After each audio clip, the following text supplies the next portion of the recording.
It's funny how the guy that was all about helping asylum seekers get protections in the United States is now 100% against asylum seekers coming into the United States because they're brown. Thanks again for joining us. We're listening in a little bit there to Philadelphia District Attorney and others talking about crime-related offenses regarding gun crimes there in Philadelphia. But we are going to change gears right here and bring you one of the top stories that we have been following this morning. It all started with this tweet here from Fox's very own Jennifer Griffin, exclusive here, saying that the Biden administration is weighing sending 1,500 active duty U.S. troops to the southern border ahead of the lifting of Title 42 on May 11th, amidst concerns that the tens of thousands of migrants on the other side of the border in Mexico may try to cross here. And this has been a Yeah, people that have the right to seek asylum protections in the United States, and for the past uh, two admins now,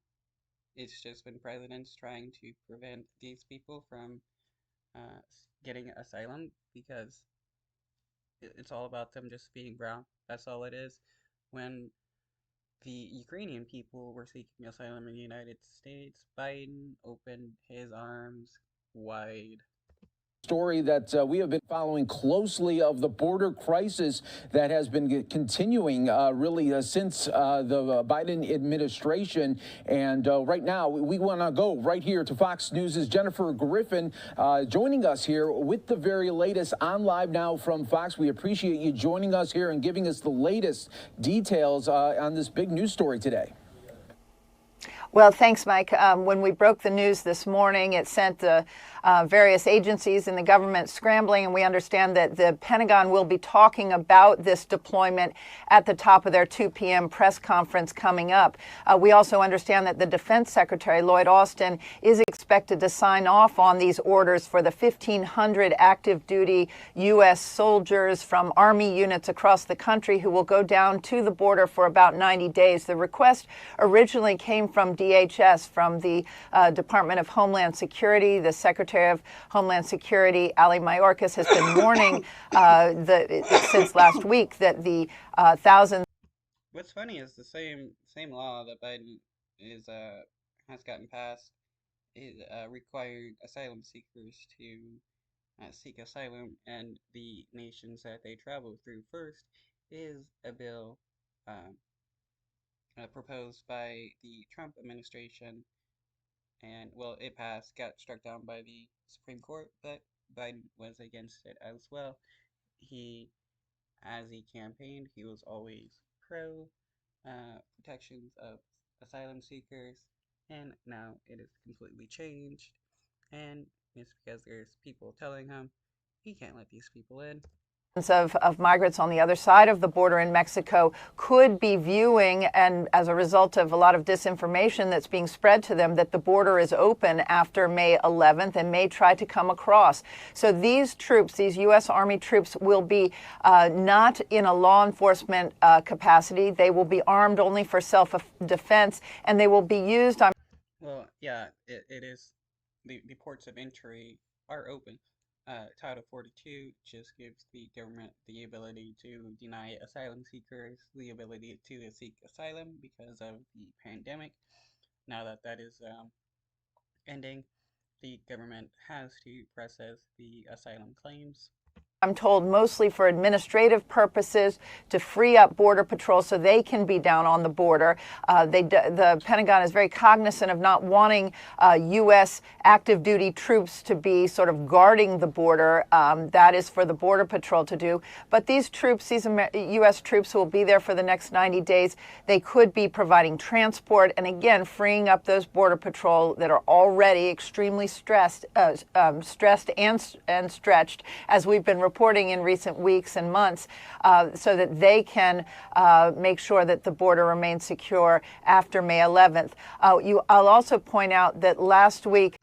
Okay, so if you want to remove stress and issues from the Border Patrol, okay, let's just increase the number of ports of entry, speed up the process of asylum claims as well as the naturalization of immigrants into the United States. So instead of taking, 20 years, we can have it take a year or even less. Give a quick background check on these people and give them a social security number, and boom, we got another tax-paying citizen who is looking to work in the United States. President Biden signed an executive order in which it was not noticed it was a little noticed executive order at the time last week, in which he said that the active duty troops could be called up to help with drug enforcement efforts. That then paved the way for these 1,500 troops to be called up quickly. If you want to deal with drug trafficking, we should do an investigation on a lot of these cops.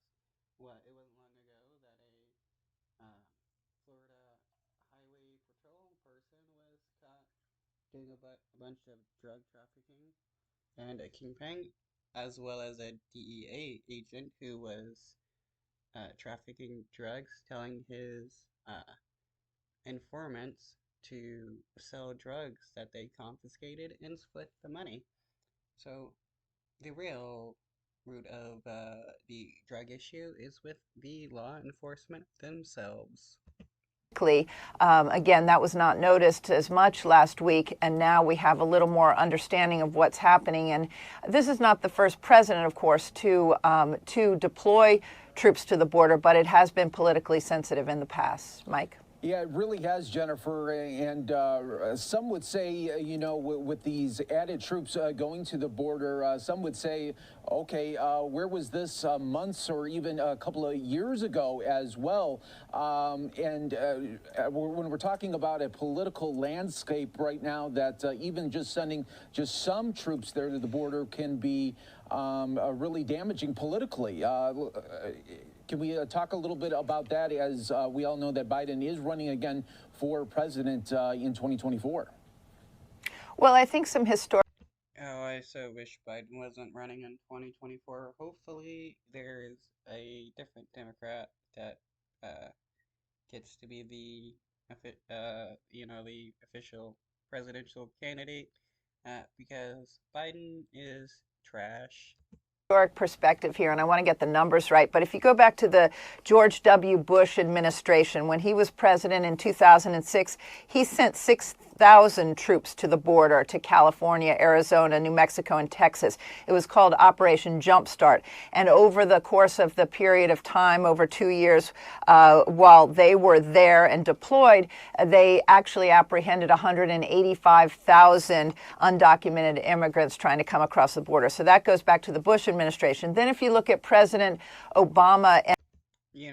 If there wasn't such a high number of business owners looking to exploit undocumented workers, you probably wouldn't have as many undocumented workers coming to the United States. But you have,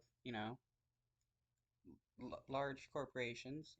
Recently there was a uh, meatpacking company that was caught hiring undocumented children in like 14 different states. Did that company get punished? Not really. They may have gotten a fine, but now Republicans are looking to pass bills that allow corporations to hire children, especially migrant children, and not even have to have any kind of safety regulations for them. The kids die, well, it's all on them. And it's if we just made it easier for these people to become citizens, it would be harder for these people to be exploited. We would probably have less undocumented workers uh, coming to America. Well, you would honestly just have less undocumented workers in America because they would all become documented workers. And you would have less issues with undocumented workers working at businesses because they would all be documented and the businesses would have to pay taxes. That's one reason why they want to hire a bunch of undocumented workers, because they can exploit them and not have to pay taxes. and Vice President Biden, there was Operation Phalanx, and that was 1,200 U.S. troops to the border. It stretched out for about a year, and at that point, they also sent a Stryker unit, that's an armed unit, down to Fort Bliss because of the immigration situation and the insecure border. So this was happening before the Trump administration. Then in 2018, President Trump sent 2,100 National Guardsmen to the border, and then just days, before the midterm elections, he deployed another 5,200 troops to the border, and there was a lot of pushback at the time from both Democrats as well as those in the military who felt the military were being used at that time for political purposes. The military is always being used for political purposes. What is Biden doing now? He's using the military to help with immigration because he thinks this is going to be a political win for him. But it's funny how, these Democrats are supposed to be, the opposite of Republicans, but they just do the same things Republicans are doing in the previous administration, just continuing it. It's just like with the concentration camps on the border that started underneath Obama. It hasn't ended. Biden hasn't changed it. Trump didn't change it. They all want this to happen. Corporate Democrat or Republican, they all hate brown people. So this is going to be heavily debated. The question is whether 1,500 troops are really going to make any difference down there. Is it for symbolic reasons? It's very sensitive in terms of having armed troops down there. Troops are not allowed to really be in a policing role here on the continental United States. So this is a delicate political issue, and it is bound to get debated. But what's really in focus is what a serious situation there is at the border, with May 11th coming up, with up to 40,000 migrants waiting on the other side of the border, who, if they all decide to storm those border crossings, it could be a very serious situation, Mike. Yeah. That's 40,000 more people that could be working in the United States. You got Republicans constantly complaining about how there's not enough people to work in the United States, and that's why they gotta raise retirements to force people back into work. And here we have a large pool of people looking to work in the United States. And what's going on? They're being told no. Yeah, absolutely. And is there thinking that by putting this out there now that 40,000 could maybe be diminished as far as a number, maybe to try to dissuade some, or is it already too late as far as the thinking as trying to dissuade some of the immigrants from coming and trying to rush the border? I think there is a degree of messaging involved here to say, don't come across the border after May 11th. Don't come across the border now unless you have gone through legal processes. But again, this may be a bit late. We're talking. If you're brown, there's not enough room in the United States. If you're white, come on in. About just a little over a week away. And as we mentioned, there are 40,000 migrants waiting on the other side of the border inside Mexico. And it could be a very, very chaotic situation. It could be a situation that could get out of control. So 1,500 U.S. troops are not going to be there as, again, crowd control or law enforcement. They're there as backup, but it does show how seriously the administration is taking the situation at the border, as well as past administrations, and also how without a change in the laws, this is not going to get resolved with 1,500 U.S. troops. Yeah, absolutely. It's not going to change overnight as well. Fox's Jennifer Griffin, we appreciate you coming on and talking about